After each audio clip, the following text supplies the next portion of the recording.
Mga pare ko, nakatapos naman po ng kontrata itong ating grinder at itong ating barena at kailangan na po natin silang i-PMS or periodic maintenance service para humaba pa po yung kanilang serbisyo. So napakadali lang po nito mag-PMS. Ang una lang po dyan, syempre ay linisin po natin yung panlabas. And then sa loob naman po is ito lang po yung ating lilinisin, itong kanyang head at lalagyan po natin siya ng grasa. Itong sa motor, huwag nyo na pong pakialaman to. So medyo masailan po to baka madamage po natin yung kanyang mga winding at masira pa po itong ating gamit. Unahin na po natin itong ating grinder. So kuskus lang po yan yung kanyang panlabas. Meron po tayong basang-basahan at kuskusin po natin. At sa mga singit-singit po tulad yan, gagamit po tayo ng brush para matanggal po natin yung mga nakasingit na alikabok. Yan, hanggang dito lang po sa kanyang motor side. Dahil ito po ay atin tatanggalin upang malinis naman po yung loob at magrasahan. Gamit lang po kayo ng screwdriver. 4 na screw lang po yan.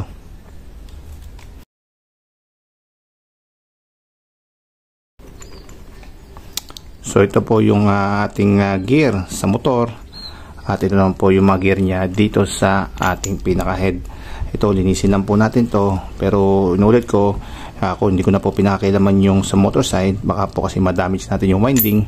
Hanggang dito lang po tayo sa labas. Ito nikabok lang yun. Pwede po natin siyang tanggalin sa pamamagitan ng brush.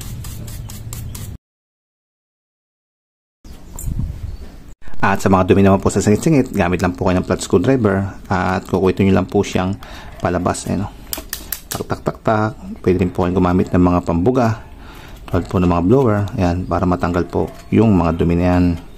After po natin malinis, gamit po itong mga pangkwit at brush, ito na po yung ating pinaka-impeller.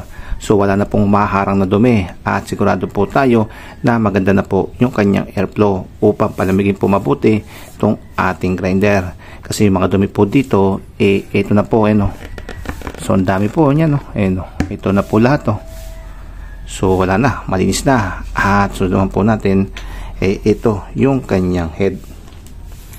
So ito, ang gagawin po natin dito is lilinisin natin at papalitan po natin yung kanyang grasa. Dito naman sa kanyang head, ito, tanggalin po natin to. At kailangan po natin tanggalin itong 4 na screw na to. So pwede po tayong gumamit ng impact wrench dahil pangkalas lang naman Ayan. Then mahuhugot na po natin itong ibabaw. So ito po ang ating lilinisin at papalitan po natin siya ng grasa. After po natin matanggal yung iba pang grasa, ito pwede po natin itong gamitan ng degreaser. Ito ulit yung ating DIY degreaser.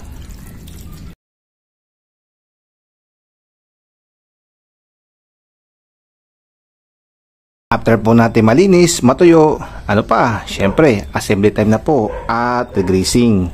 Kahit na po hindi high temp ang gamitin nyo, ay pwede naman po. So, ito po yung available natin, si Kobe. Kaya ito lang po yung ating gagamitin.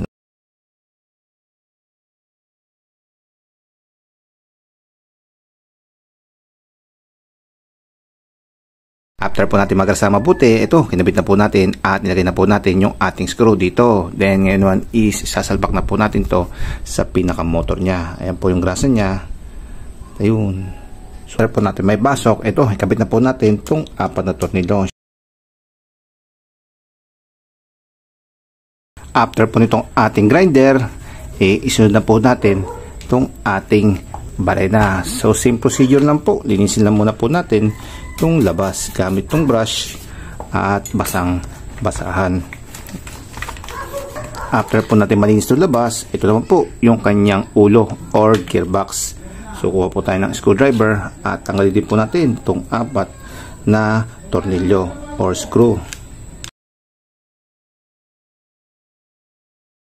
Then, after po natin matanggal yung 4 na screw, ito, mapaghiwalay na po natin itong kanyang head at itong pinakamotor niya. Itong batak, So ito mga pare ko, kung makikita nyo, halos wala na pong grasa itong ating pinaka gearbox or ulo. Then dito rin po sa kanyang loob, at kala mo po yung kanyang grasa naging putik na, Dahil talaga naman pong sulit na sulit itong barena na to.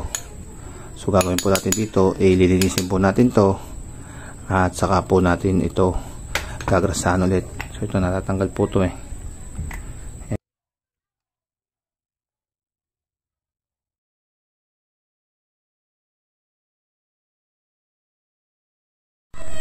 After po natin malinis at matuyo, ito, greasing na po tayo. At sa pag-grease naman po is ito lang po yung ating gagrasahan, yung kanyang gear. Kasi hindi naman po natin nalagyan tumbo. Kumbaga, tama lamang, sapat lamang. At tingnan muna po natin kung gumagana itong ating selector. So, okay At natin, saka natin lagyan ng grease itong ilalim.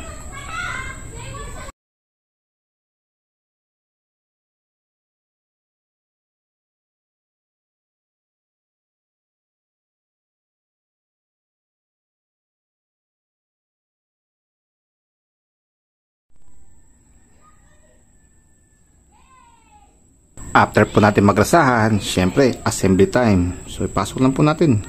Ipasok na po natin, ayun, lagay na po natin itong 4 na screw.